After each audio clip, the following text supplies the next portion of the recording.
Plus loin, Thomas croise cette fois Toby. Bonjour Thomas, tu as l'air content. Qu'est-ce que tu transportes? C'est un vrai lion.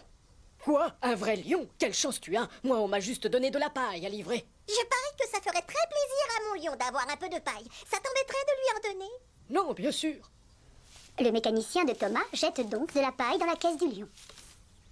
Merci, c'est gentil. Il faut que je me dépêche. Le maire attend que je lui amène le lion de Chicalor. Toby est très surpris. Oh non, il n'a pas compris.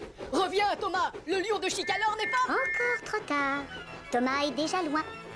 Il appuie à fond sur ses pistons et file à toute vapeur vers la gare des 4 vents. Il a hâte de livrer son lion. Il roule aussi vite qu'il le peut, tellement il est pressé.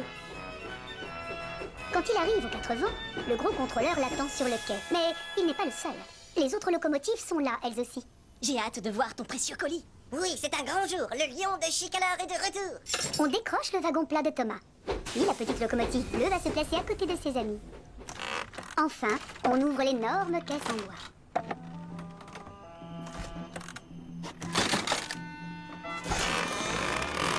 Et là, tout le monde a un choc.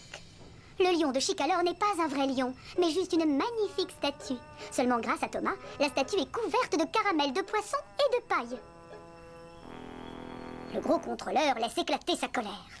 Thomas, j'espère que tu es fier de toi. Gordon et James ne peuvent s'empêcher de rire, et bien sûr Thomas se sent idiot. Je suis désolée. J'étais sûre qu'il y avait un vrai lion dans la caisse. Et j'ai fait attention à prendre bien soin de lui. Je ne savais pas que le lion de Chicalor n'était qu'une statue. Le gros contrôleur décide alors de lui raconter la véritable histoire de ce lion de pierre, et toutes les locomotives l'écoutent attentivement. Tu comprends Thomas, c'était la statue la plus célèbre de toute notre île. Et elle s'est cassée. Ça fait des années que l'on demande au sculpteur de la refaire. Le maire va venir la voir à 16h. On ne peut pas lui montrer ça. Je vais aller la faire laver. Comptez sur moi. Le lion de Chicalor aura fière allure quand je le rapporterai tout à l'heure. C'est d'accord, prends-le. Thomas se sent toujours aussi ridicule. Ne fais pas cette tête. Moi non plus, je ne savais pas que le lion était une statue en pierre. Normal, puisque ça s'est passé il y a très longtemps. Peu de locomotives se souviennent de cette histoire. On a essayé de te le dire, mais tu n'as pas écouté. Pardonne-moi, Henri. J'étais trop excitée. Il faut que je me dépêche. Je dois faire laver cette statue avant l'heure du goûter. Pourquoi tu ne l'emmènerais pas à la station de lavage? Cette fois-ci, Thomas écoute le conseil d'Henri. C'est une très bonne idée. Merci, Henri.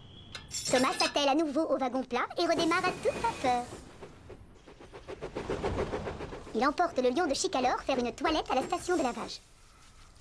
Très vite, la statue est entièrement nettoyée. Elle est beaucoup mieux comme ça, tu sais. L'ennui, c'est que la statue ne brille plus du tout.